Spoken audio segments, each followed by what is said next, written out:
जय जिजाऊ, जय शिवराय, जय शंभूराजे. गडकिल्ले संवर्धन प्रतिष्ठान महाराष्ट्र राज्य सादर करत आहोत शिवसाम्राज्याचे दिनविशेष.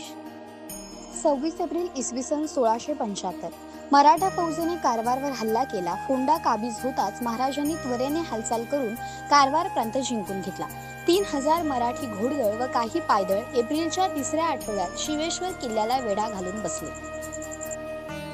26 एप्रिल इसवी सन 1680 संपूर्ण देश छत्रपती संभाजी महाराजांचा झाला. छत्रपती संभाजी महाराजांनी संपूर्ण प्रदेशावर अंमल बसून आपले सुभेदार रावजी पंडिता करवी हुकूम जारी केला की सर्वांना किल्ले पन्हाळ्यास येऊन हिशेब द्यावे. किल्ले रायगडावर जाण्याआधीचे राजकारण करण्यास व आपले बस्तान व्यवस्थित करण्याच्या दृष्टीने ठोस पावले उचलली. 26 एप्रिल इसवी सन 1684 छत्रपती संभाजी महाराज बिरवाडीच्या किल्ल्यावर मुक्कामी. 1661 मध्ये सिद्दीकडून दंडाराजपुरी जिंकल्यावर बिरवाडीचा किल्ला बांधला. छत्रपती संभाजीराजे व इंग्रज यांच्यातील तहाच्या अटी अशा होत्या की केगविन हा सातत्याने चार्ल्स राजाला संभाजी महाराजांच्या शक्तीची व आक्रमक धोरणाची कल्पना यासाठी देत होता की जेणेकरून संभाजी महाराजांशी तह करून सलोखा निर्माण व्हावा. त्याप्रमाणे 26 एप्रिल 1684 पूर्वी केगविने तहाच्या बोलणीसाठी captain Gary, Thomas Wilkins, Ram Shenvi यांना तहाच्या बोलणीसाठी संभाजी महाराजांकडे पाठवले. वकिलांनी तुमचा मनोदय सांगितला, त्याच्याबरोबर आम्ही आमची मान्यता पाठवली. तुमचा मनोदय तुम्ही तपशिलावर लिहून पाठवावा. त्या तहाच्या अटींना आम्ही संमती पाठवली आहे ती मिळेलच, तरी तुम्ही या अटींचे परिपालन करावे. आम्हीही त्या पाळू, त्याच्या वचनावर विश्वास ठेवून वागावे. दिवसेंदिवस आमच्या मैत्रीचे संबंध दृढ होत जातील असे करावे.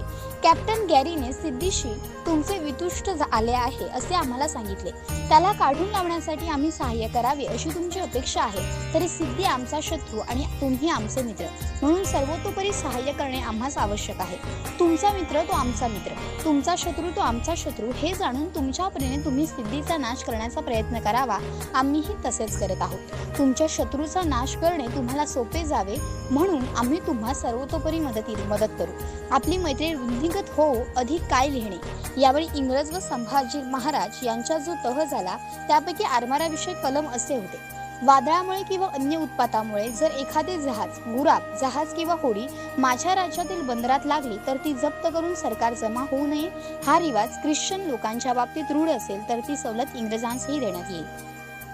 मराठ्यांच्या अधिपत्याखाली असलेल्या जिंजी आणि मद्रास या प्रदेशात वखार बांधण्याची परवानगी.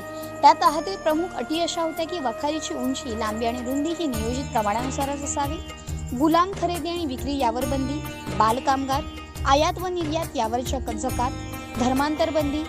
26 एप्रिल इसवी सन 1685 मध्ये अहमदनगरहून प्रयाग, औरंगजेब बादशहाचे तंबू अहमदनगरहून हलवण्यात आले. 26 एप्रिल इसवी सन 1740 20 एप्रिल रोजी श्रीमंत बाजीराव पेशव्यांची तब्येत अतिशय बिघडली. दिनांक 23 एप्रिल पासून रावेरखेडी व आसपास अनेक दाने व धर्मकृत्ये करण्यास सुरुवात केली होती. दिनांक 26 एप्रिल रोजी काशीबाई म्हणजे बाजीराव पेशव्यांच्या पत्नी आपले पुत्र जनार्दन आणि महाजीपंत पुरंदरांसोबत रावेरखेडीला पोहोचल्या. याच दिवशी पहाटे बाजीराव बेशुद्धावस्थेतून गेले. काशीबाईंनी तर आपल्या पराक्रमी पतीला असे अंथरुणावर पाहून बळच गेल्यागत झाले. त्यांनी जवळच्याच रामेश्वराच्या मंदिरात ब्राह्मणांना मृत्युंजय जपासाठी बसायला सांगितले. अहोरात्र मृत्युंजयाचा घोष चालू होता, परंतु त्याने बाजीरावांच्या प्रकृतीत काही फरक पडला नाही. 26 एप्रिल इसवी सन 1751 छत्रपती राजाराम महाराजांच्या तृतीय पत्नी राजसबाईंचे निधन. राजाराम महाराजांना जानकीबाई, ताराबाई, राजसबाई व अहिल्याबाई अशा 4 भार्या होत्या. राजसबाई ही कागलकर घाटगे घराण्यातील असून छत्रपती संभाजी महाराजांनी रायगड किल्ल्यावर इसवी सन 1687 साली तिचा आपले धाकटे बंधू राजाराम यांबरोबर विवाह लावून दिला.